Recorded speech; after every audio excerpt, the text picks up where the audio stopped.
Welcome, everybody, to episode 15 of Lights, Camera, Pop. Can't believe we made it to episode 15. I'm your host, Rich, and with me, as always, It's Mike. Just think, one more week and we'll be able to drive. woohoo! 16. Oh, yeah, we got our learner's permit now. I'm excited. Oh, my God, that's funny. Oh, shit. Oh, I just realized I forgot to do my little thing. So if there's any static, guys, I'm sorry. I apologize. Just call me fucking stupid. That's it. Okay, here we go. Cool. All right, and I'm back. So what's up, man? How's it going? Not bad. How about you? Pretty good. Pretty good. I had a eventful and what do you want to call that? Productive day. Laid some new mulch down a couple weeks ago. I had mentioned I had raked it all up, and today I laid some new mulch down. Put some um, bushes, some shrubbery up. All artificial because like anything I touch, Shrubbery! yeah, anything I touch, anything I touch dies. So I figure I might as well just get some artificial ones. I don't blame you. I mean, like, if it were up to me, I would, like, rip up my entire yard and pave it and then just paint it green. There you go. I like that. If, if it, Get some of that astroturf that that for some reason everybody thought that it was a good idea to put on porches back in the 80s. And then when exactly you right. kneel down on it, you just Or just scrape leave your it bare and I legs. could skate it. Yes, excellent idea. But aside from Yeah. that, didn't really do too much. I accidentally shaved my beard. I look like the naked mole from Kim Possible.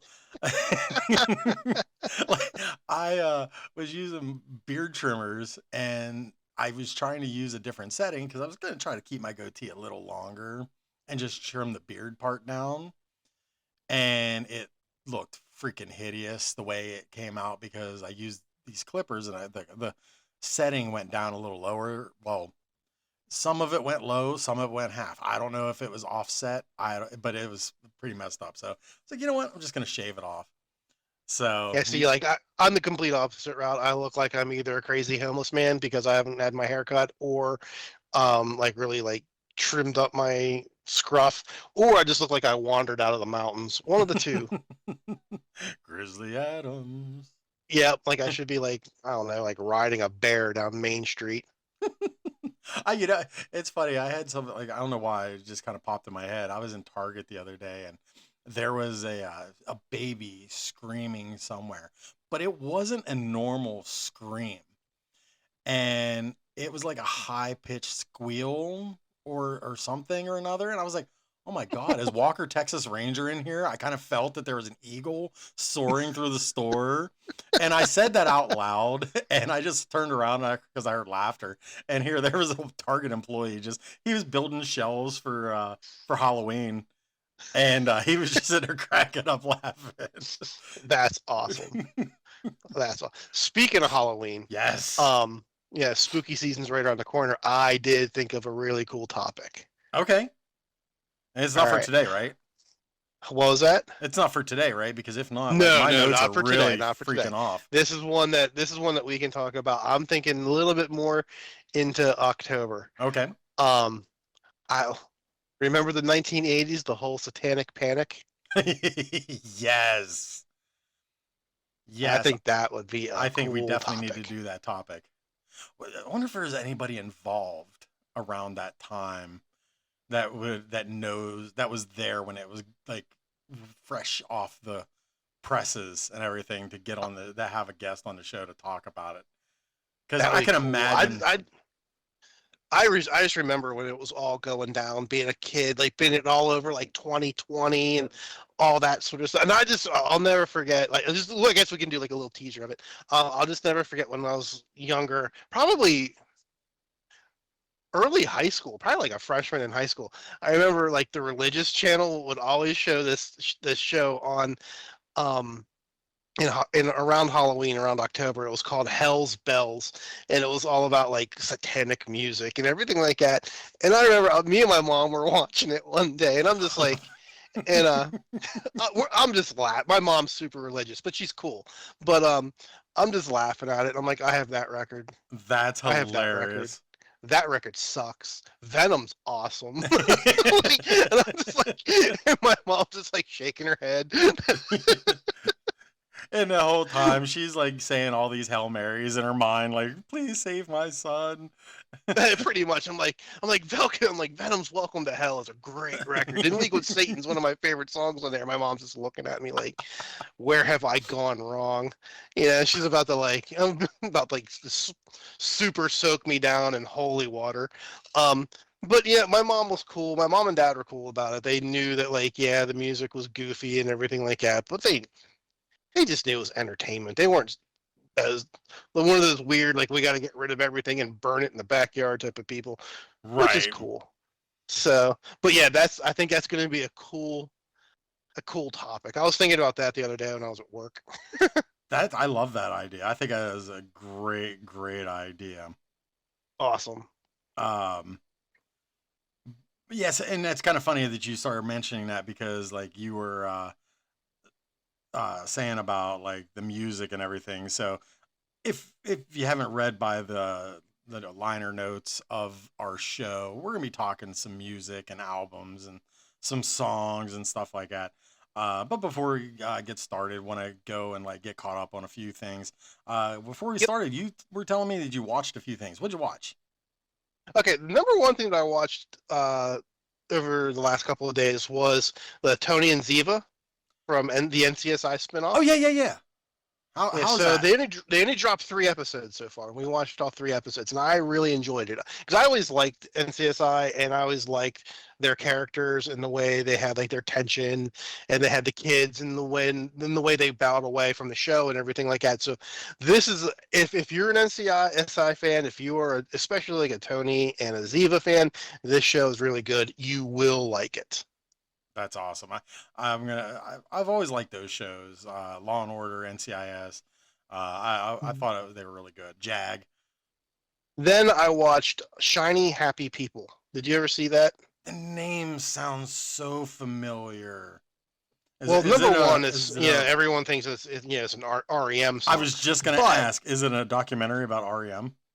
no, it is a documentary, but it has nothing to do with REM. Do you remember those that 19 kids and counting, the Duggars? Holy shit. Yes.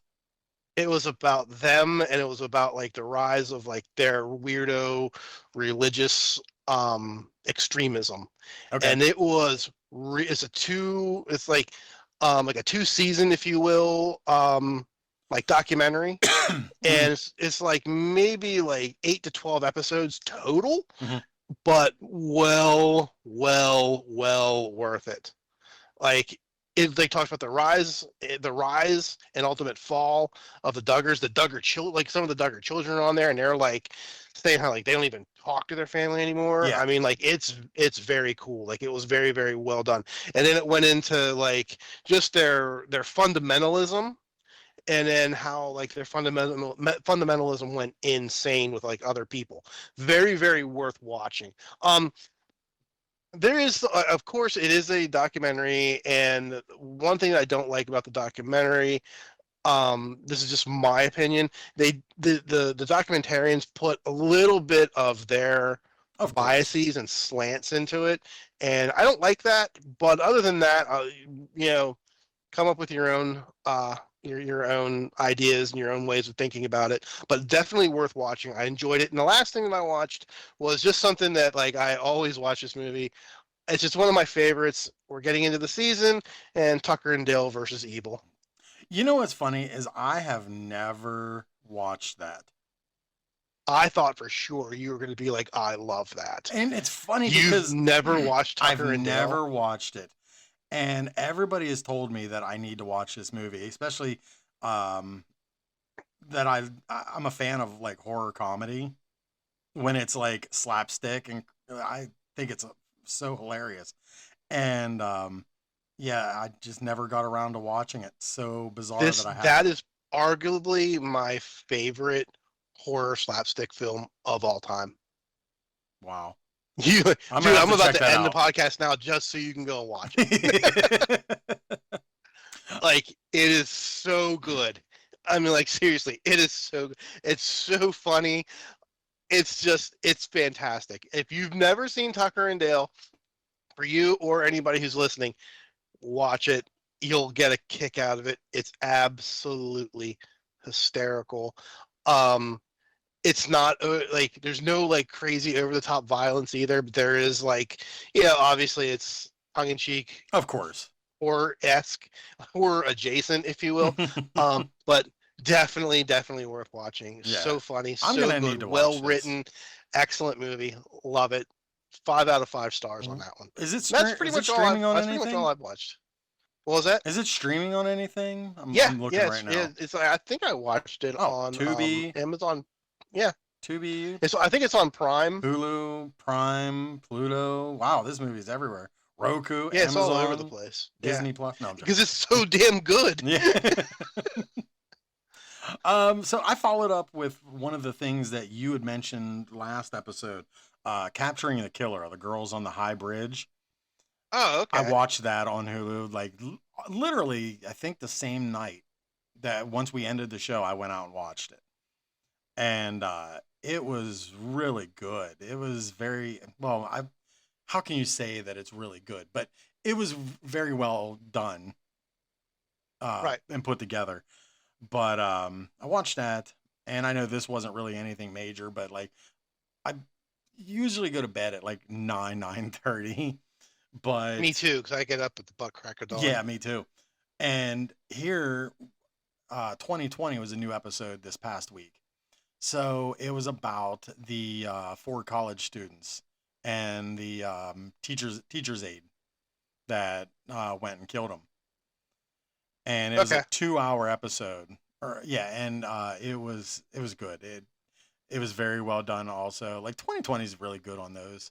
Datelines are pretty good on that kind of stuff. But this was very detailed. A lot of stuff I didn't hear. I watched a couple of 2020 things too as well, but I honestly they didn't stick in me like to where I remembered it to write it down. But right. I can't remember. I didn't even write this down. I've been trying to rack my brain. Yeah, I didn't even write this down. I figure I would just bring it up since I was talking about the Hulu documentary thing. Right. My dog is barking. I must be watching General Hospital. Then earlier today, I watched Scream 4, and this it's probably one of my favorite of the sequels.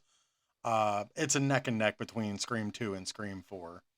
And I haven't watched Scream 4 in a while. So I figured I'm just going to watch it. It was like after I done the mulch, and I was like, yeah, I'm going to throw something on while I'm relaxing. So watch that, and still entertaining. And I love the series. I'm looking forward to the return of everybody in Scream 7, which I was going to save this for like the trailer news that I was going to talk about. But the rumor mill is that with the Scream 7 is going to be opening February. I actually have that written down. February 27th of next year. So there's a lot of speculation that the trailer is going to be dropping sometime this month.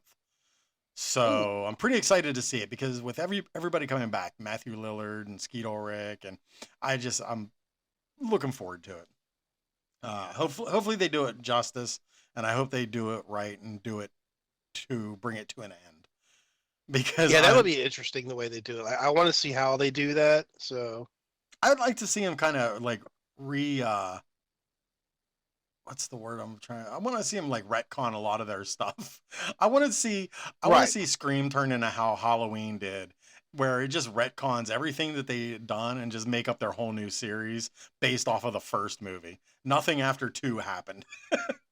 Yeah, that would be interesting. Yes, it would. I went down to the comic shop Friday night and I picked up a couple things. I got the new All In from Batman, and I haven't read it yet, full disclosure, so I'll let you guys know about that next week. But I picked up All In #1, and then they put out a blind bag for All In. I love that. I think that is such a cool idea. So I picked up one of the blind bags because they didn't have a whole lot left, so I didn't want to go crazy and buy all of them and everything like that. So I did buy one of the blind bags, and I was lucky enough to get one of the more rare foil editions. So I'm Nice. pretty happy about that. Yeah, I was like pretty cool. Now, I wish I'd have got the full gold edition, but no, I didn't get that. But I also picked up while I was there that was like the main like current issue thing that I got. I picked up Frankenstein's Mobster. I saw that you Yes. had posted that. Yeah, so I picked up Frankenstein's Mobster, and that's a pretty cool book. It's like if Frankenstein was alive during like Prohibition. Pretty cool. I really liked it. I picked up Fenry #1, and then picked up a few Tick books just because I love the Tick. So I had to do that. Like I got what Tick's first issue. Technically not the first issue, it was a reprint of the original first issue. Yeah. Then I got Tick and Arthur #1, and then I had to get this one just because it's just cool. I got the Tick, the big Halloween special, Well, of and the course. cool thing about it is the Tick is the headless horseman, so he's like holding his own head, and he's riding the man-eating cow on the cover. So I was like, That's that hilarious. just sells it for me, you know. Yeah, for Um, sure. a- like as for like new stuff that's out that I would tell people to pick up, issue 2 of Beneath the Trees is out. Like I cannot tell you how much I absolutely love that. Um, such a great series. The All In series for Batman. There's also All In for Superman.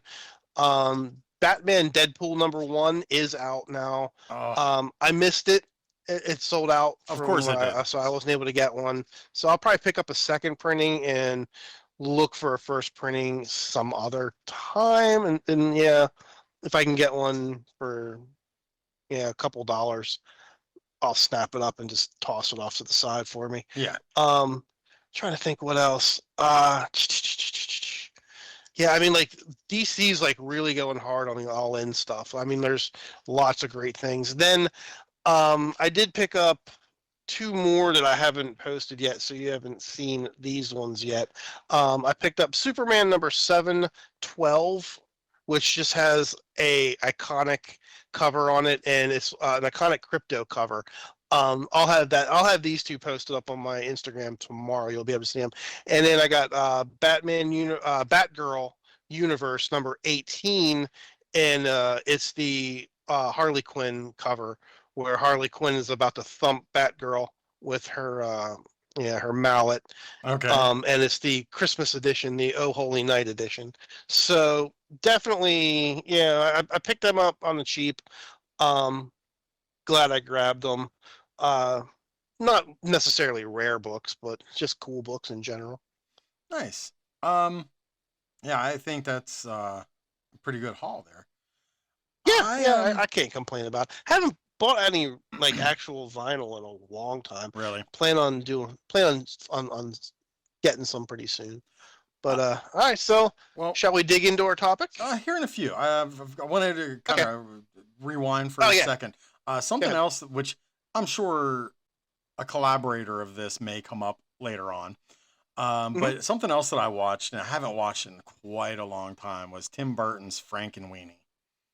Ah, And love it. it was like the original 30-minute short starring Shelley Duvall, Daniel Stern, and Barrett Oliver. Oh my God, that movie is so good. And it was based off of that, which I had just recently learned. It was based off of that short that he was chosen to direct Pee Wee's Big Adventure. Yep. So I thought that was a pretty cool thing. So I was like, when I heard that, I was like, oh, I'm going to go back and rewatch it. And I can understand why. Also, I did want to talk, there like just a couple, few things I wanted to touch upon. Some trailers that just dropped. Marvel's Zombies coming out on Disney Plus September 24th. The trailer drop for that looks super badass. And it's I only a, haven't seen the trailer yet. oh dear Lord, does it I'm look going to check good. that out as soon as we're done here. It is a 4-part series. So Oh, that's going to be hopefully, good. yeah, I think so too. If it's anything, and let me tell you, they're not sparing any of the CGI blood in this series. Um, Good. we touched on this last week, and the trailer dropped for it for Netflix's Monsters. the Ed Gein story with Charlie Hunnam. Yep. October 3rd that starts, and the trailer didn't really give anything away, but I mean, it looked creepy as hell. Okay, you sent me the trailer and I watched it immediately, Hmm. and I'm happy with it. Like Hunnam again, yeah. Like my I still go back on my statement. I still think even though they tried to goon him up a bit, Yeah. let's face it, he's still too good looking to be freaking Not with that to be skin Ed on in the Gein. trailer. Yeah, but I'm this is the one thing that like I am really stoked for. Like I'm really looking forward to that. I can't wait. And then talking about Ed Gein, there was a comic by Eric Powell called Did You Hear What Ed Gein Did? And it's a graphic novel all on Ed Gein, and it's fantastic. And it's not comic at all, like comedic at all. It's basically the Ed Gein story in comic book form, and Right. it's very good. Interesting. And Eric Powell is like well, you've heard me talk about Powell in the past, Yeah. and from like Goon and everything like that. His art's unmistakable, and it lends very well to this storyline. Let's just put it that way. Yeah, I'm curious about that. You have to send me a link to it or anything. We'll I'd do. like to take a look at that. October 16th, Peacock is getting into rivaling with rivaling rival. It's battling out Rivalry. with Netflix.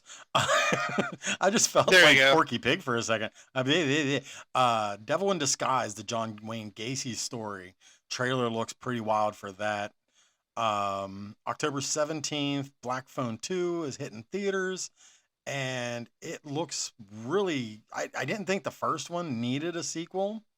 And this one here looks like it's heavy into the supernatural aspect. This one, though, oh, I don't know if you got to see this. I should have sent it to you the moment I saw it. Uh, John Candy, I Like Me. It is a documentary about the one of the greatest Canadian actors ever, and it's coming on Amazon October 10th, and it looks so good. Dan Aykroyd, Bill Murray, Macaulay Culkin, like everybody's getting together to talk about the man, this legend. Yeah, I And did see that. I saw a blurb about that. Ryan Reynolds is actually the one who's producing it, Oh, which I really? thought, yeah. In at the premiere of it, he showed up in the car from Planes, Trains, and Automobiles, smoked out and everything. Oh, that's cool. Yeah, yeah. I thought that was pretty good. But like right around the 2:11 mark of the trailer, they started playing. It was like right toward the end of the trailer, and then they started playing the music, and it was just like I'm. It's just because That's cool. I don't think there's ever been a John Candy movie that I didn't like. I've always been a fan of his, and I mean, like even Wagons was it at Wagons Ho or whatever it was. I didn't hate that movie. no, Everyone talks so much crap on that movie as being totally awful, but I didn't think it was bad. no, I not mean, at all. it's not like an Academy Award winner, Well, no. but I mean, like it wasn't like this horrific piece of garbage that everyone tried to make it out to be. It wasn't Ishtar. You know? Oh, but yeah, it looks really good. You have to check it out. I can't remember if I had already posted it on the Lights Camera Pop page, uh, but I'm gonna have to do that again or double check to see if I didn't. But and then a few things in the news I thought was I know you're probably like get on with the freaking gloves. Oh no, I'm good with this. You know me. There's I'm a news whore. I only got three things to really talk about. The first, and we talked about the ruby red slippers last week at an auction. I Right. sent you this. Darth Yep. Vader's I know where we're screen, going. Darth Vader's screen used lightsaber from Empire Strikes Back and Return of the Jedi sells at an auction for a record 3.65 mil. I'm sorry, $3.654 million. Like that Right. is insane. Again, I thought who that would has go that? more. To be dead honest with you, I thought that would go for more. I mean, like if the ruby red slippers were almost touched $30 million, Right. like I really would have thought that we were probably my my thought. I thought it would hit anywhere between like $8 to $10 million for that lightsaber. In all honesty, that's where I thought it was going to go. But still, I mean, like what it hit is still a world record and Yeah. amazing in and of itself. Oh, for sure. And I mean, who wouldn't want to own a piece of property from a film in such high regards as these two films as it is, especially Exactly Empire right. Strikes Back. But um, yeah, like that's it's not really mind blowing, but it is. Um, Well, so if you yeah, think about it, I mean, like it is mind blowing for the sheer fact that, like, hell, Hollywood used to just throw their crap away, not really right. realizing that this stuff is worth, that people would give their eye teeth to have some of this stuff, Oh yeah, for sure. Um, and so me yeah, big included. kudos, yeah, right? Big kudos to whoever got that, and I hope they display it, and I hope they're not like playing with it. It's like, here, Yeah, kids, really. look at this. No, in a way, I kind of hope they are playing with it. Like, I hope they I hope that because it's just I cool. guess I you're mean, right. like, God knows I'd be running around my house like for like the next 9 months doing that. Right. I'd get my $5 million worth because it hit 5 million after all the auction fees. Right. You know, And I think that it did actually. I think that's how it all came out. But yeah. this one here, I got to say it like this: Muppet fans, it's time to light the lights. I don't know if you've seen this. I don't know who's all a Muppet fan because I know I sure as hell am a Muppet fan. Oh man, Uh, I love the well, Muppets. I'm hoping you've seen this, and I hope actually I kind of hope that you didn't because like I want to explode your head right now. Um, Apparently it hasn't been 100% confirmed by Disney yet, but everything's been circling that this has been going on. Seth Rogen and Evan Goldberg are rebooting the 1970s Muppet Show. Okay, I heard that, but Okay. I didn't think it was true. Yeah, and it's I've seen it way too many times for it to not be. Okay, so you know how like you kind of see like those fake movie posters that people create with AI. Yeah. It's like you see that and it's like, you can tell it's AI. But there has been multiple websites stating this, not saying that it's true, but I feel that as the multiplicity of it gains, I feel the more realer that is becoming. I don't even know if what I had just said made any sense or was a complete sentence. But If there is a God in heaven, yes. And please let it be true. listen, I think Seth Rogen will do an amazing job. And if anything, I mean, we could just reflect back to Jason Segel doing the Muppet movie, the next Muppet movie with Right. Walter and Amy Adams. That movie was so good. I loved it. I thought it was great. Excuse me. I'll never forget. I went to Disney like years and years and years ago Mhm. when because they just recently closed the The Muppet Vision Muppet. 3D.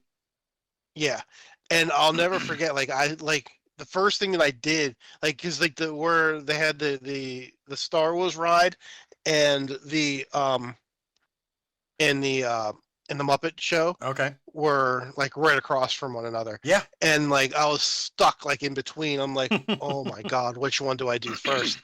And I was like, the Muppets. I'm doing the Muppets. I'm doing the Muppets first. So like, and then when you walked in, you sat in the Muppet Theater because it was like an exact replica of like the Muppet Theater. Yeah. I remember I literally I almost cried. It was like amazing. And then Statler and Waldorf sits down and they started the whole thing, and I was just like, this is fantastic. Like it was to me it was mind-boggling. I loved that more than the Star Wars ride. Wow. That's saying something because Yes. Star Tours is an amazing ride.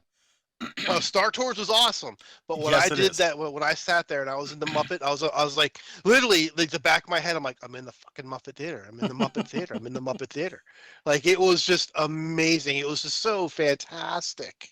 They did such a great job. Like literally, when Disney announced that they were closing it, I was like, why? You know, because it was just so Yeah, damn it's still to me that good. makes no sense to just because like the Muppets are like geared toward kids and Everybody. yeah, I mean really everybody, yeah. But now that they moved them over to the Rock and Roller Coaster, and got rid of Aerosmith, it was like, oh, I mean, it doesn't make very much sense to me. So No, I'm hoping that somewhere down the line they have something in store for the Muppets, and I'm thinking if this is another reason too why I think that this revitalization could be true, just because. I fingers crossed. Yes, I I agree. hope it is true. And lastly, um, so I was really excited about this movie. Uh, the DC animated universe has and always and never let me down. Oh wait, Right. always been great and never let me down. Um, I knew where you were getting at. and I had just recently seen. So well, first of all, they announced this movie a while ago, The Dynamic Duo, and it was a new animated movie about Dick Grayson and Jason Todd teaming up. I'm like, Hmm. yes, Nightwing and Red Hood. This is going to be epic. I'm all in 110%. Details of the story came out the other day, and neither one of them are going to be Nightwing or Red Hood. They're both Nope. still going to be Robin. And I'm Robin. like, what the hell? This is such a missed Yeah. opportunity. Like, even on my show notes that I put, Dynamic Duo animated starring Dick and Jason, angry face. Right. Yeah. 'Cause I apparently they. Okay. I'm hoping that they do this correctly. Okay. The reason why I say that, Flashbacks. um, if this whole thing, if they do this correctly, they can do it as like, okay, yeah, we were both Robin, blah blah blah blah blah, and then they can go into the future and then do where they are now, Yeah, Nightwing, Red Hood. So fingers crossed they do it that way. You know, because there is like different angles that we can go through. So I'm giving them a little bit of some. I'm giving them some rope to see if they hang themselves or swing off. So fingers crossed they swing off into the lake and we have a good time. You know, I for don't sure. want to see them hang themselves with it. Not at all. And I like if they don't do it right and they just keep it as is, I think it's going to be a huge missed opportunity. But I guess we'll see. Um, Right. and as we're kind of going into the topic, I think this is relatable to give a shout out. I had mentioned this group a few weeks ago, Brain Dead by Sunday. They have Yes. physical copies coming out of their album, and I do. I love physical media, so I'm excited to Me get too. one of these. And but they're not quite out yet, but they are going to be up on braindeadbysunday.com. So keep an eye out for that. Follow them on their socials, Brain Dead by Sunday. That way you can keep up to date and keep checking that website. Mike, Support you want to local bring us in, music, buddy? support independent music, support Yes. independent theater, support independent everything. Okay. Mom and pops. Yep. All right, bring it on in. Let's roll. Bring it on in, my friend. Okay, so we decided we were going to talk. We haven't really. We talk a lot of movies. We talk a lot of comics, and we talk a lot of other. What we haven't. We just kind of like skipped a rock across the top of music. It's like it'll So we touch the decided water. that we. What was that? I said the stone will touch the water, but it'll leap up Right. again. And then yeah, it just Right. we don't really do So too we many decided heavily. that we're going to go and dive into the pool wholeheartedly on music on this episode. I'm gonna pull up my floaties.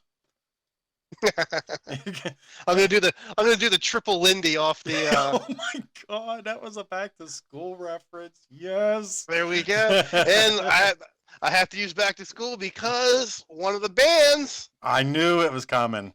I knew it was coming. is on my list. I know it is. That's why I said I figured that we'll be talking about a collab artist of Frankenweenie. Yes, we will. So you want to go first? Sure. I'm gonna go with my honorable mentions. I'm gonna Okay, talk. yeah, we'll do honorable mentions first. I did 3 honorable mentions. I did two, but I can give Okay, you another. I can give you a third without any problems whatsoever. Um, sounds good. and I know that you're going to like hate me on this, but I'll give my explanation for it. Okay, so my honorable mention is the 1985 Dead Man's Party album Oingo Boingo. And the only I'm good for it. reason why it's on the honorable mention and not in the upper list is because No, wait a minute. Are we doing perfect records or our favorite bands? uh, I thought they were both one and the same, to be honest. Okay, because I broke mine up because Oh, my okay. perfect records and my favorite bands are actually you'll see. But go ahead. Okay, yeah. We'll do your whole list first, then we'll do mine. Oh, sweet Jesus. Okay. So the only reason why I say Oingo Boingo Dead Man's Party is an honorable mention and not in the actual top 5 list is because now when I was first introduced to Oingo Boingo, it was back to school. It was Okay. um, Weird Science and it was Teen Wolf 2.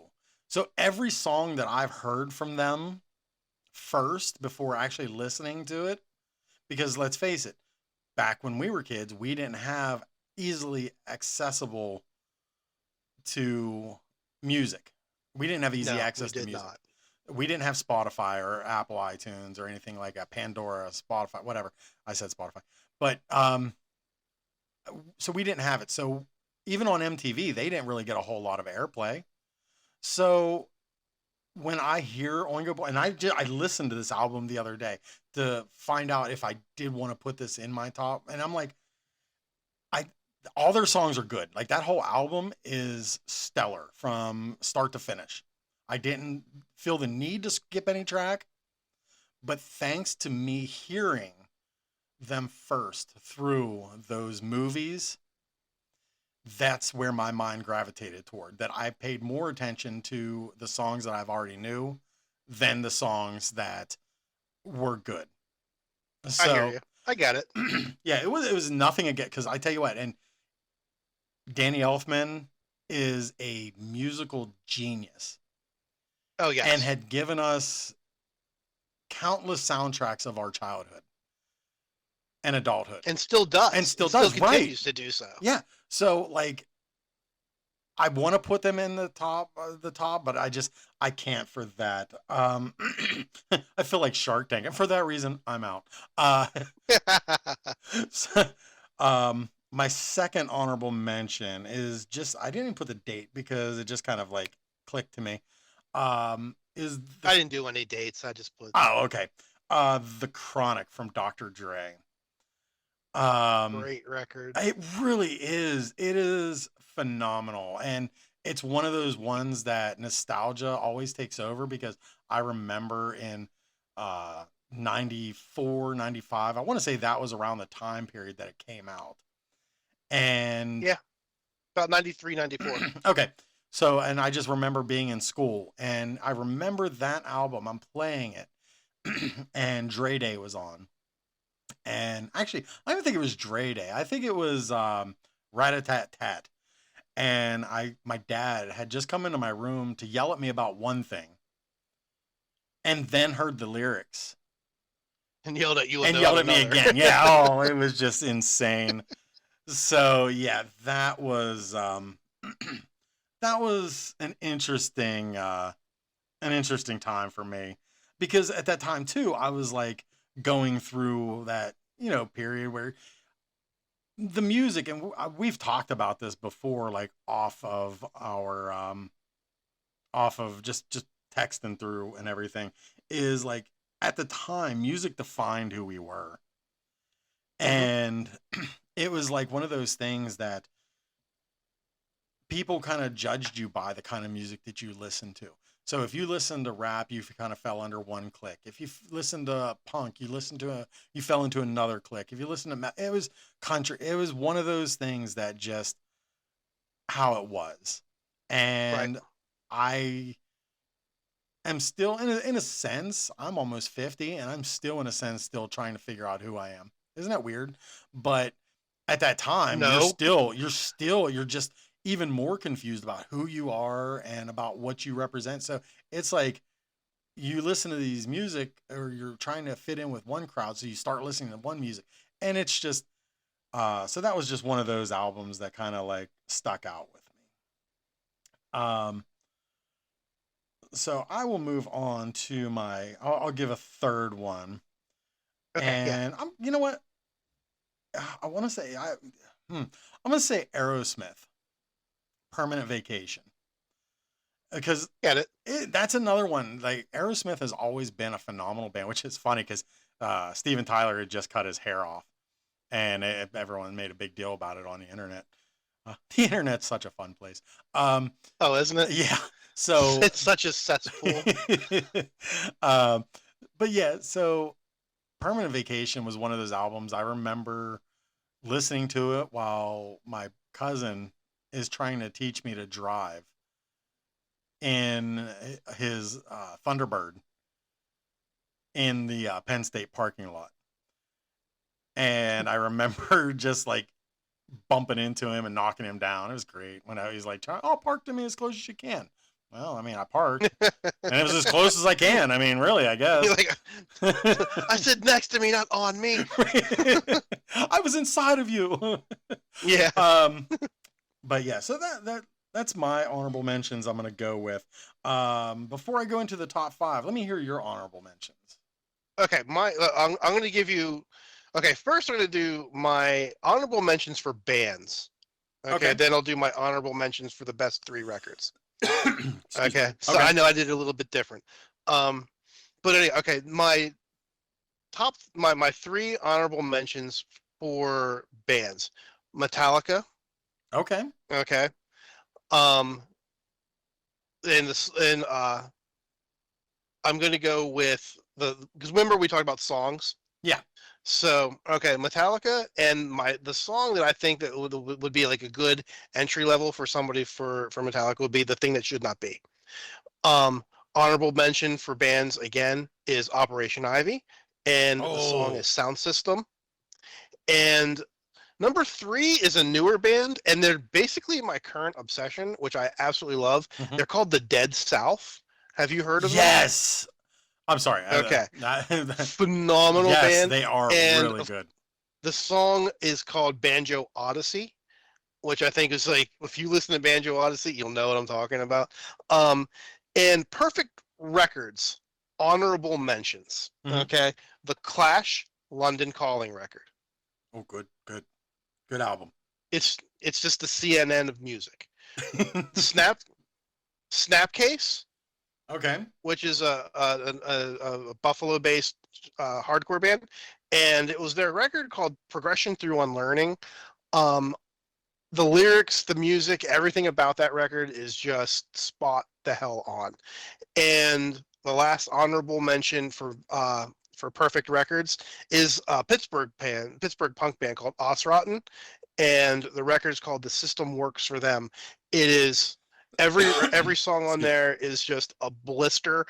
It's just raw. The emotions are crazy. It's a mix of anarcho crust punk and with a smattering of thrash metal undertones in it. Just amazing. Dave's lyrics are just fantastic. I'm not saying this because I'm friends with the guys. I'm just saying this because it is a perfect record. That's my honorable mentions for the top 3, like the bands and a song, and my honorable mentions for the perfect records. Okay, so let me ask you before we get into these, just to kind of like embellish a little bit on it. So, like, what makes a perfect band, or what makes a perfect album? A record or a CD or tape or whatever that you could put the needle on or press play and not skip one song. Every single song is just mind-blowing. But what makes it that mind-blowing? Like, what makes you go to that is very up to the individual. For me, because it's like it hits on a couple of different levels. It hits on like an emotional level, like, can I like really relate to this? The music in general, just the beat, how it's structured, everything, yeah, like the mixing, the development, all of that, how good it is. Mhm. It doesn't have to be like this record came out and has a million number ones. It just has to be this record, when you listen to it, is absolute perfection. And if you can't, and whenever I say, if you come to my house and I say, and I pull out a record and I'm just like, this record is amazing, and I put it on and I play it for you, and you're just like, wow, I get it. That's a perfect record. I love that. That is a great description of it, which is going to lead me And into my number five. a lot of my favorite bands hmm are not on the perfect record list. Which is, I love that. I love that. And I could probably do that. I could probably do that. Although I think my number one of the favorite band and favorite album would be the exact same. Okay. But for number five, and I'm going to do this countdown style.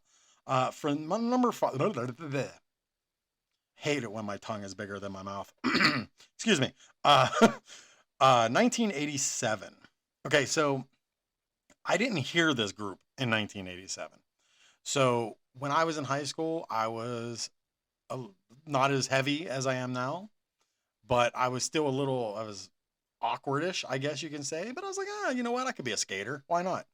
Uh, I grew my hair out. I had hair down to my shoulders, sides shaved, which I don't know, remember how this became a fashion, but like I had my hair like just in a like my sides and my back was all shaved up, but I only had the hair on the top of my head. Uh, and I was listening to a lot of like Operation Ivy. And when I say Green Day, I don't mean like Green Day now. I mean Green Day, Kerplunk, 10,000 Smooth Out Slappy Hours, like before they even got famous. The Lookout Records stuff. Yes. Civ. Like I'm still like when people talk about going to concerts, I'm like always excited to say I was like at the Warp Tour when it first started. When they used to Nice. Yep. have inline Same here. skating. Yeah. When they used to have inline skating, skateboarding, BMXing, half pipes, vert pipes, uh, like right in the middle, and there would be 3 stages, 4 stages going with bands on each one at the same time. And it Yep. was a blast. And I did get to see this band when I was there. But the one I sadly never got to see, which ironically is not on any of my lists. Well, it probably would be since I didn't do the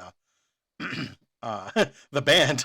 Um, but anyway, so 1987, I ended up hearing this band while in my skateboarding times. Bad Religion, Suffer.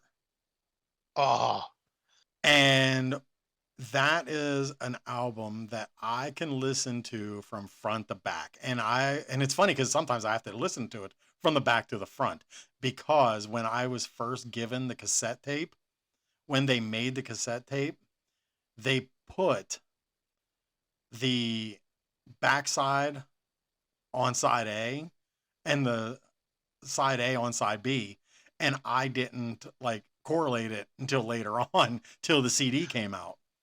And I that's actually awesome. got it. And I was like, oh, so now I had to like start from like track 6 and then work my way back around. But yeah, that is such a good album. Uh, Last time I saw Bad Religion in concert, me and my buddy John went, and they did Suffer front to back. That was the thing they did. They did the entire Suffer record. oh, so it was probably like an anniversary of it, maybe like an anniversary tour. Mm-hmm. Oh, that would be so badass to see. And if anybody would be like, uh, yeah, I've never heard Bad Religion, what would be a good song to start out on? So I thought about this, and I'm like, would I go off of Suffer? Which most likely my first go to is Do What You Like or Do What You Want. And it's like a minute and a half, 2 minute song, but it's so good. Um, but also Stranger Than Fiction is like one of their songs that I've just, it's such a catchy tune from the Stranger in Fiction album. And the children, and they're hoping for a heart attack. Yeah, And such a great song. it really Yes. is. Yeah. Go ahead, go. You can go with your number 5. My number Yeah, 5. we'll Okay. go back and forth. Sadly to say, my number 5 is actually a tie because I couldn't break it off. That's my number 4. Okay. Okay. Number 5 would be Oingo Boingo and Quicksand. Oh wow! I know. Two different versions for this from but still, Oink. And if I were going to tell people that never heard Oingo, my song that I would tell them to check out first would be "Stay." Oh, that is such a good song. That is a Yeah, really good song, and it's a good song to Oingo, start people out on. And Quicksand. If someone asked me, well, what Quicksand song would you tell me to check out? The Quicksand song that I was telling people is "Dying Alone." I love "Dying Alone." I think that song's a beautiful song, and I think it's a great introduction to the band. And I'm going to be honest, I've never heard of Quicksand. Oh man. Well, you said you talked about Civ earlier. Yeah. The singer for Quicksand, Mhm. Walter Sheffield. Okay. He wrote all the songs for Civ. Really? Well, that's interesting. Yes, they were in a band. Well, still are. They're in a band together called Gorilla Biscuits. Walter and Civ got his start in Gorilla Biscuits. Okay. Then Gorilla Biscuits broke up. Civ did Civ. Walter was in a million different bands. Quicksand is just phenomenal. In fact, I'm trying to get Walter to come on the show. I would love that. Like, and I hope to hear. I hope that he does. Definitely like to talk to him. We need to get some musical artists on here. I talk to him every once in a while, but he's so busy and he's always on tour with Quicksand or Gorilla Biscuits or whatever. He said Youth of Today. I mean, the man's in like 1,000 different bands, so it's like hard to nail him down. Yeah. But okay, number 4 for you. So number 4 for me is a tie. Both are from the same time frame and from the same artist. I couldn't decide whether or not I wanted to put Alice Cooper's From the Inside or Welcome to My Nightmare as number 4. So I was like, why not both? Because they both literally act as almost like a sequel to each other. And Welcome to My Nightmare came out first in 1975, and then From the Inside came out in 77.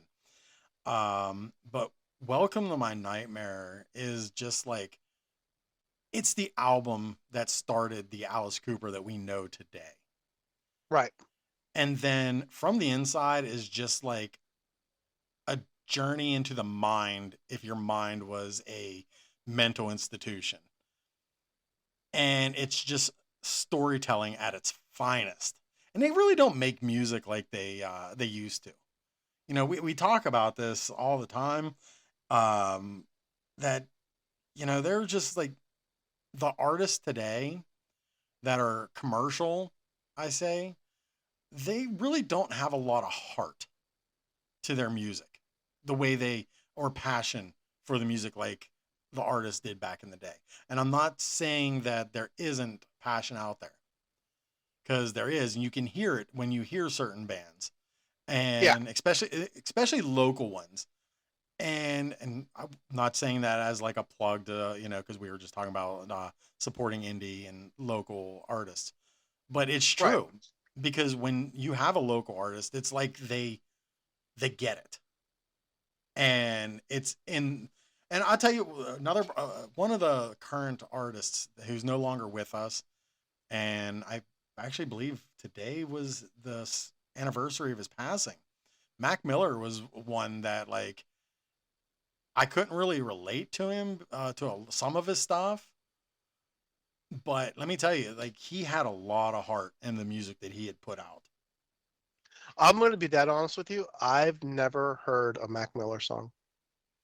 And there's nothing wrong with that. I mean, he can, like, when I first heard him, I didn't start hearing anything from him until Frick Park Market from the Blue Slide album. And then when I heard that, I was like, oh, this music video is cool. I mean, his dude's gonna be like the next Eminem. And Like then I I didn't went, even know he was a Pittsburgh boy until his passing. oh wow, yeah. I've been to the murals. There's been two murals in Pittsburgh about him, and they're phenomenal. The artists who did it put in a lot of hard That's work. all. Like I'm not talking crap on him. No, I no, just not at all. it's not the type of music that I normally listen to, Right, and the rap that I do listen to doesn't fall in that time frame that he was popular. right. So that's the only reason. You know what I mean? Like I at some point in time, I think I'm going to go back and just kind of check his catalog out just to see. You should. I just Like, want to hear it.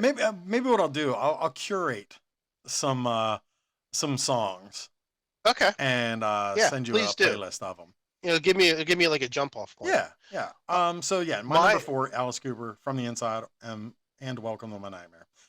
Good. my number 4 is for bands is The Clash.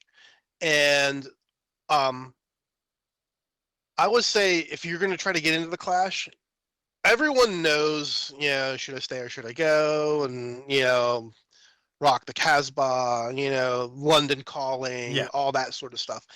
Um, the song that I tell people to check out is called The Card Cheat. Ooh. And that song is phenomenal. It's just so good. And check that one out, The Card Cheat. Great, great, great, great, great song. Card Cheat. Yep. Clash. Okay. Because everyone thinks they're a punk band, but it starts off with piano and it's just amazing. They were so much different. They were a punk band, but they were just pioneers. Mhm. And this is all the Clash was in a not a league of their own, but a universe of their own. Yeah. My number 3 is from 1998. It is the first solo album. I was trying to think of the phrase to say, but it is the first solo album from the White Zombie vocalist Rob Zombie, Hellbilly Deluxe. Okay. That is a pinnacle album that started, like, of course, everybody knows White Zombie, More Human than Human, Welcome to Planet Motherfucker. It's like I dig White Zombie a lot. Like White Zombie has always been like one of my, I don't know, like one of my ones that like I was kind of, I don't want to say afraid to listen to when I was younger, because like I don't know if maybe I was at a weird awkward phase that I was like, maybe I shouldn't, like this just doesn't seem like the kind of music that I would really get into. But I don't know what it was. And I do remember that when Hellbilly Deluxe come out, the album cover was mind blowing. The artwork was great. The colorization was phenomenal. And then I listened to it, and then it starts off with the iconic voice of Sherry Moon Zombie. And then, Now, yes. now I have a funny Rob Zombie thing. I when White Zombie first came out, Mhm. I hated him. Okay. And it wasn't because I saw them. I saw them in concert before I heard anything from them. All right. And I saw them at a roller skating rink. Holy shit. This is before they were anything. And they were playing with a band that I love called Murphy's Law. Okay. And when I saw them, it's like they didn't have their sound down yet. Like it seemed like when I saw them, like they were good musically, but they were like kind of all over the place musically. So it's like they wanted to be a metal band, they wanted to be an industrial band, they wanted to be a hardcore band. It's like, and it's just like there was no cohesiveness to them, and they just sounded like noise at the time, and it was just like this is awful. And you know what's funny is like I think my theory is, and I've never really heard Rob Zombie talk publicly about or read any interviews about the splitting up and then parting ways. But I can only imagine that was the reason why. Because if you look at his work now, that it's pretty consistent with who he is. Yes, But I then if agree. you look Now I before love that, his solo stuff. yeah, solo stuff is amazing. His last 3 albums, like I wanted to, I literally have a playlist of his last 3 albums, and I could tell you the name of each album, but the show would have to go over because it is like a chapter book of a title for each album. But I have a playlist of all 3 of them together back to back because they are so consistent that it's literally like a giant album. That's cool. But this one here, it was one of those ones I think from start to finish was a great first record from him. My number 3, perfect. Like my number 3, like favorite bands is of course the almighty Slayer, and the song to get into. I know I know you're doing doing full records, and I'm doing like bands with songs because I'll do my top 5 perfect records in a minute. But the song that I say to get into, if anybody wants to say like I know Slayer but I've never listened to Slayer, I just say "South of Heaven" is the song to get into. It's just that that guitar Yes. riff on the way in, and then just the music. It's fantastic. Like for like that thrash meets death. It's it's great. I like It's that. great. I do like Slayer. Slayer is good. I've always been like one of those people that like, I mean, judging by like my list right now, like I tend to have like a time period or a genre, but don't get it twisted, everybody. I do listen. When I say I listen to everything, I genuinely listen to everything. There is not, it just depends on the mood I am in that day. But like, I will listen to rap, R&B, country, go over to classical, instrumental, then jump back to oldies. Um, there is nothing off the table for me. Same here. And I think maybe for us, maybe being that we were in radio, maybe that's where it came from to an extent. But also, we just love music. And I tell you what, I have an oldies playlist with Chuck Berry, Jerry Lee Lewis, Fats Domino, Buddy Holly, Little Richard. Let me tell you, you cannot be in a bad mood while listening to this music. No, you can't. It's love impossible. the 50s, 60s music. My number 2, this was almost a tie too, and I purposely kept the one off because it was more commercial than anything else. So this band really made a whole career, a well-known career, based off of 2 songs. And 3 if you want to count the faux music video they were shooting in Pee-wee's Big Adventure. But Twisted Sister in 1983 did Can't Stop Rock and Roll. Cuts Like a Knife. Okay. The Boys Are Back. This album is amazing. I listen to it quite frequently, but I also listen to Stay Hungry quite frequently too. But it is funny that this band is like, I'm very surprised to this day they are not in the Rock and Roll Hall of Fame. Yeah, I am. When you look at some of the other people that has made it into the Rock and Roll Hall of Fame, and then you see Twisted Sister, who's literally been in the game longer than most of the artists that are in there now. And really, they were, I dare say, that they were the pioneers of the glam rock. When Dee Snider went in front of Congress and bitch slapped them. Mm-hmm. Yeah, because then that they were like, was such a defining moment in rock and roll. It really was. You know, Because They he comes walking in and they expected, oh, this long haired, you know, mop top looking guy in his mop cut top, off yeah, guy denim jacket. walking in jeans, ripped up jeans, jean jacket, a Twisted Sister T-shirt. They thought that they were gonna go and just wipe him off the floor and just make him look stupid. Um, Yet And he schooled him. he just crushed them. And his speech that he gave, like everyone, like it's like, excuse me, sir, but may I pick your jaw off the floor because you just got screwed. Right? And they thought John Denver was going to be on their side. John Denver puts on his little glasses and was like, "You guys are all assholes." Is basically what he said to them.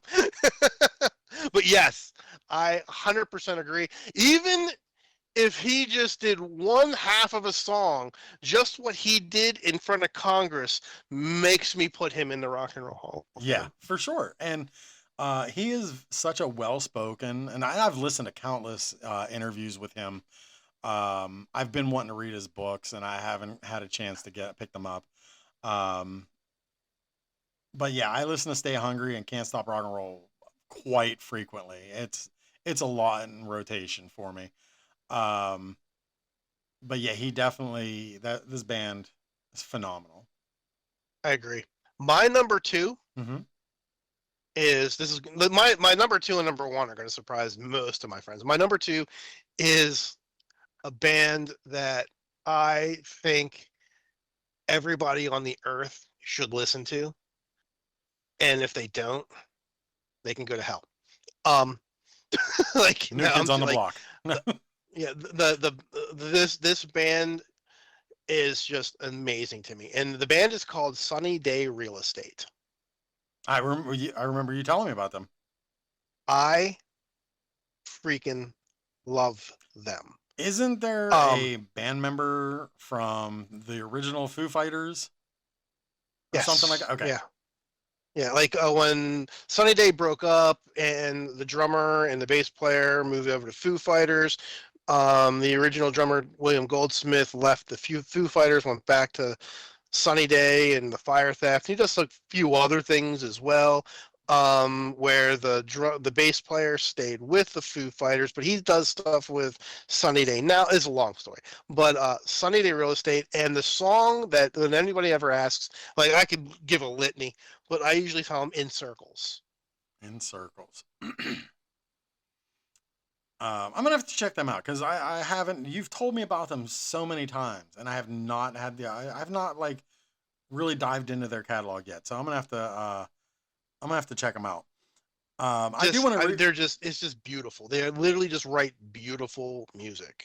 I'm gonna have to or go back for a second and for Twisted Sister, and there are two songs that I could go back and forth with to say like obviously I don't care who you are. If you say you've never heard of Twisted Sister, you've at least heard "I Want to Rock" or "We're Not Gonna Take It." Right. Especially if you watched the SpongeBob movie, then you've heard "I Want to Rock." Um, but if anything else off of their album, if I had to pick to say, hey, if you haven't heard them, listen to this, it would either be "The Price" from Stay Hungry, a beautifully written song, and the other one is from Can't Stop Rock and Roll is I'm Me. Okay. You know what I love from them? Captain Howdy. Stay Yes. away from Captain Howdy. Strangeland is such a good ass movie. And what's funny is, and dude, I could talk about this movie all day. Strangeland is like one of those movies that was Saw before Saw even happened. Don't Right. believe me? People, go check it out. Strangeland. If you don't I believe me, agree. it was Saw before there was Saw. Yep. Um, my number one, and I'll say my number one, and is my favorite band. They has the perfect record. While the album that I chose, and I could have chose one of many, I feel that this one here isn't as, dare I say, politically correct. But are we really a politically correct show? No. No. It's dated. I I can acknowledge that it is very dated, but while it is dated, some of those songs are still fun to listen to because it's just music. It's not like a subliminal message. And even in the style that is done, there's no words written on the wall for you to go out and treat women or do anything a certain way. But they've made up for it over the course of the years with the albums that they have progressed to. And that the album that I chose for number one, sorry, this was just such a long drive up to it, uh, is License to Ill from the Beastie Boys. Oh, fantastic. This is my favorite group too, my favorite artist. And the reason why is because they also acknowledged their childish ways, their lyrics, how they personified themselves, and they grew. And you can hear the growth in their music. And I always equate almost like Prince because they've never put out the same album twice. So you have License to Ill, then Paul's Boutique, and then Check Your Head. It will communicate now, and it just every album was different from the last. It was never the same thing. The only two albums that was close to being the same was Check Your Head and Ill Communication, but they were both doing stuff with the Dust Brothers. The Dust Brothers. Thank you. Sorry, running out of water. And the thing is, like, Paul's Boutique was amazing, and Paul's Boutique could never be done again today. No, just because of all of the all the what's it called, the cuts and everything like that from the other bands, the samples and everything. Yes. It would cost them $100 bajillion just to clear the samples. Right. Yeah, and it doesn't make it. They really are phenomenal people and artists. Like the License to Ill, the moment you hear Ryman and Stillin', the drum beat, the 808 kick in, and it just sends you. And every song just boom, boom, boom, hit after hit. And I can listen to that on repeat from morning to night. But yeah, like I said, some of those songs are dated. You know, you couldn't make a song. Well, then again, see, I question it because it's always such a double standard with some people. But Girls, like that song off the first album, could it be redone today? Maybe not. I'm sure there would be some. And there was a lot of questionable lyrics in a lot of the other stuff that they had put out. But, you know, it's, like I said, it's all in fun. It's just music. Funny thing is, with the Beastie Boys, yeah, Beastie Boys were recording License to Ill at the same time Slayer was recording Rain and Blood. Oh, wow. And I didn't know that. Yep. And what's it called? Rick Rubin got Kerry King from Slayer to do the guitar work on Beastie Boys, No Sleep to Brooklyn. Really? DJ Double R. That's awesome. So there you go. Well, that is my number one. And for just for a song, if you to recommend a song to somebody who's never listened to the Beastie Boys. And the Beastie Boys played with the Misfits. Yeah. when they were still like a punk hardcore band before they got into rap. But sorry, go ahead. No, you're good. Go ahead. God, like you said, you can give a lineage on. There is like Hold It Now, Hit It. I would say listen to that. Okay. That's fun. That's a fun song. Hold it now, hit it. So What You Want? I mean, I can just keep going with each album. My number one. Yeah. If you know me, you know what it's going to be. The Misfits. I knew it. I knew it was coming. The Misfits is my favorite band. It has been since, I don't know, the womb. I've been listening to the Misfits since the late 80s. So like and I've been lucky to be able to have bought all the vinyl and everything like that, back then before it hit the crazy insane prices where you can buy a house, for Yeah, it's what some of the Misfits records are going for now. And if you were to ask me what song I tell people to get into, TV Casualties. I love that song. It's cool, quirky, punky. It has, the I Love Lucy theme song in it. I mean, it's just like cool. The lyrics are weird. I wish they'd put Prince Namer on the tube. Hold on, I think I have to puke. There's a spot in the corner where I always go. I like to feed the flies that I know. I mean, like this, the weirdest stuff. Like just I a love that. great horror band, Yeah, I was gonna phenomenal. say 50s feel with crazy horror attached to it. Just if there was no Misfits, there would be no Rob Zombie. I mean, just great, great, there'd great, be great, no great stuff. Ghost. Yeah, no Ghost, no Zombie, no horror pops, no. Not like the Damned would be different. I mean, there'd be so much that the Misfits were just bloody amazing and are still. Now, all right, I'm just gonna do this real quick. This was my top 5 perfect records. Okay.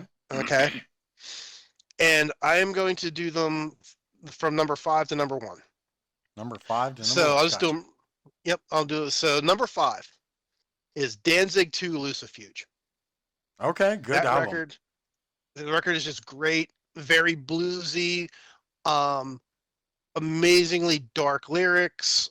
Uh, Glenn's voice is just rich. The guitar work, the bass work, the drumming is just outstanding. It's just every track just hits. I honestly think that is Glenn Danzig's like strongest material ever was Lucifuge.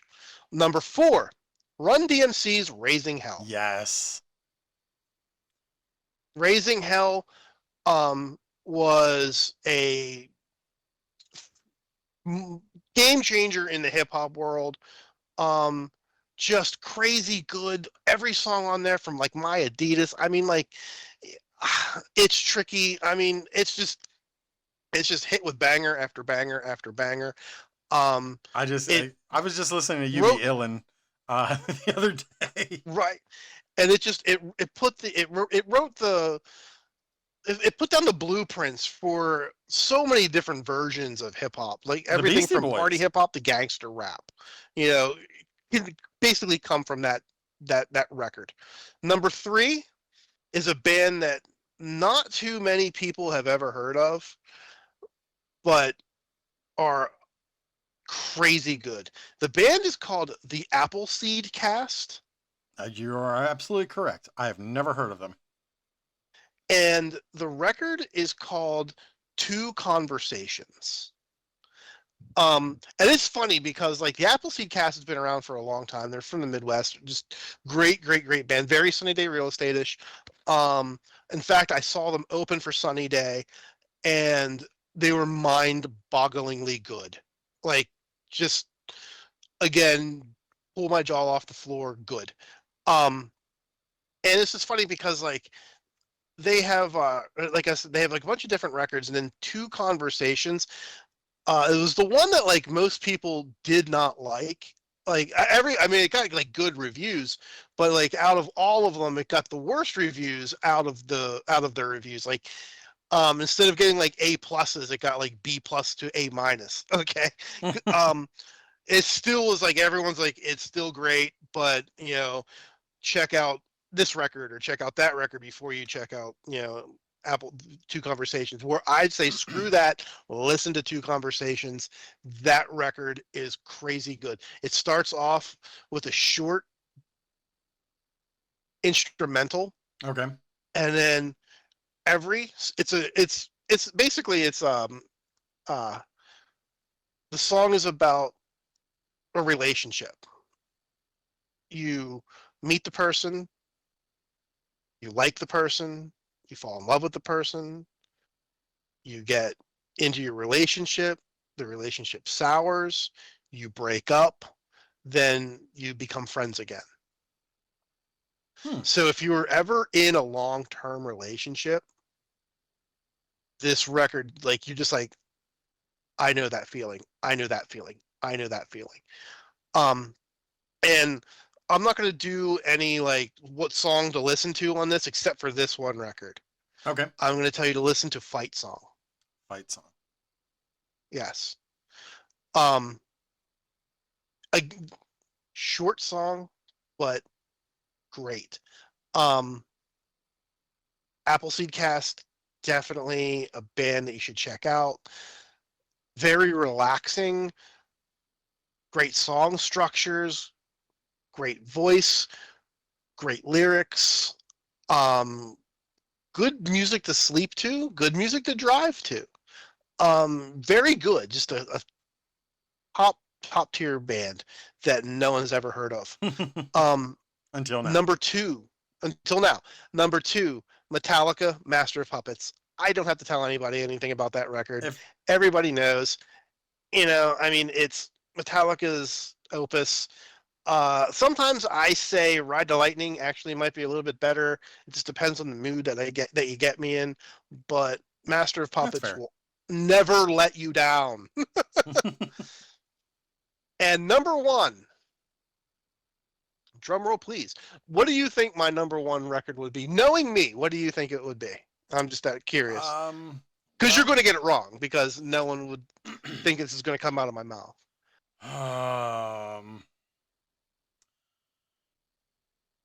Michael Jackson's Dangerous? Holy fuck, you're very close. Oh, okay.